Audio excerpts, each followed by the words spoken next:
rumah. Berjumpa kembali dengan saya Ibu Dwi Kartikasari, pengampu mata pelajaran BKTIK.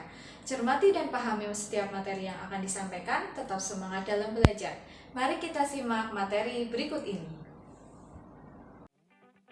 Ya, di awal tahun pelajaran ini, Ibu harap semangat kalian dalam belajar juga baru ya.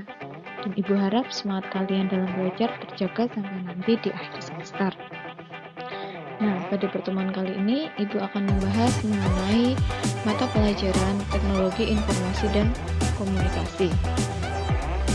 Pada Teknologi Informasi dan Komunikasi ini, Ibu akan menyampaikan mengenai kompetensi dasar. Kemudian Ibu akan menyampaikan mengenai penilaian, kemudian Ibu akan menyampaikan mengenai cakupan materi dalam satu semester, dan Ibu akan menyampaikan sedikit materi di awal. Kompetensi dasar yang akan kita pelajari selama satu semester yang pertama yaitu mengenal fitur browser. Fitur browser di sini berarti kita mengoperasikan browser. Browser itu terdapat banyak seperti Google Chrome, Opera, dan berbagai jenis lainnya. Yang kedua, mengenal fitur CMS. CMS merupakan singkatan dari Content Management System. Di sini kita akan belajar mengenai blog. Kemudian, memahami fungsi sistem komputer, baik hardware maupun sistem operasi. Nah, hardware itu merupakan perangkat keras, sistem operasi itu terdapat banyak macamnya seperti ada Windows, beragam aplikasi seperti Microsoft Office Word, dan lain sebagainya.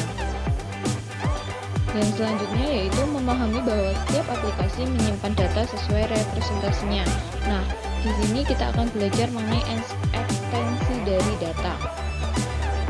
Poin selanjutnya yaitu membuat laporan tugas dengan paket Office. Nah, di sini kalian diminta untuk melakukan praktek. Yang kedua, membuat blog untuk menunjang aktivitas siswa. Yang ketiga, menjelaskan mekanisme dari sistem komputer. Yang keempat, menjelaskan bagaimana data disimpan dan data diproses. Yang selanjutnya, memahami bahwa setiap aplikasi menyimpan data sesuai representasinya. Untuk yang selanjutnya, yaitu mengenai penilaian. Penilaian akan diambilkan dari nilai tugas, ulangan harian, dan keterampilan. Untuk penugasan akan diberikan di setiap akhir dari pembelajaran. Untuk nilai ulangan harian atau pengambilan ulangan harian akan Ibu berikan ketika sudah selesai membahas atau kita mempelajari satu bab atau satu KD. Kemudian untuk keterampilan Ibu ambil dari nilai praktek. Nah, untuk KKM-nya sendiri pada mata pelajaran Teknologi Informasi dan Komunikasi ini adalah 75.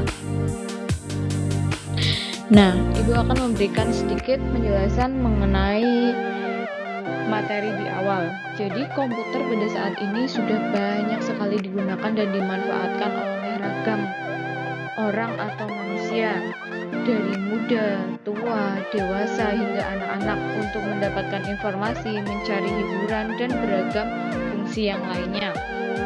Nah, di komputer terdapat sebuah web browser. Web browser sendiri merupakan perangkat lunak atau software yang digunakan untuk mencari, mengakses, dan menampilkan halaman web dengan situs-situs dan konten yang terdapat di internet. Yang selanjutnya, Ibu akan membahas mengenai macam-macam browser. Seperti yang kalian ketahui, browser itu terdapat berbagai macam, antara lain yaitu Google Chrome, Opera, Microsoft Edge, Mozilla Firefox, UC Browser, kemudian ada lagi seperti Yahoo, dan lainnya. Nah, fungsi dari browser sendiri itu apa? Yang pertama yaitu mempermudah mencari informasi dari internet. Yang kedua, menyimpan berbagai data di internet. Yang ketiga, membuka file dengan menggunakan ekstensi khusus. Yang keempat, menjaga keamanan website. Yang kelima, mendukung pemakaian dari search engine. Nah, sebelum Ibu mengakhiri pembelajaran pada hari ini, Ibu akan memberikan beberapa tugas untuk kalian. Cermati setiap tugasnya dan kerjakan pada buku tulis masing-masing. Kemudian unggah hasil jawaban pada Google Classroom. Yang pertama yaitu jelaskan pengertian dari browser. Yang kedua, sebutkan macam-macam aplikasi dari browser. Dan yang ketiga, menurut pendapat kalian seberapa pentingkah fungsi browser dalam mendukung kegiatan belajar dari rumah? Silahkan berikan alasannya. Untuk pengumpulan tugas paling lambat, Ibu tunggu sampai pada pukul 17.00 waktu Indonesia Barat. Sekian pembelajaran pada hari ini. Apabila kalian masih belum jelas mengenai materi yang tadi, kalian bisa tanyakan ke Ibu baik melalui WhatsApp ataupun melalui grup Classroom ini. Tetap semangat dalam belajar, kerjakan tugas-tugasnya, pelajari kembali materinya, jaga kesehatan, taati protokol kesehatan yang ada. Sampai berjumpa di pertemuan yang akan datang.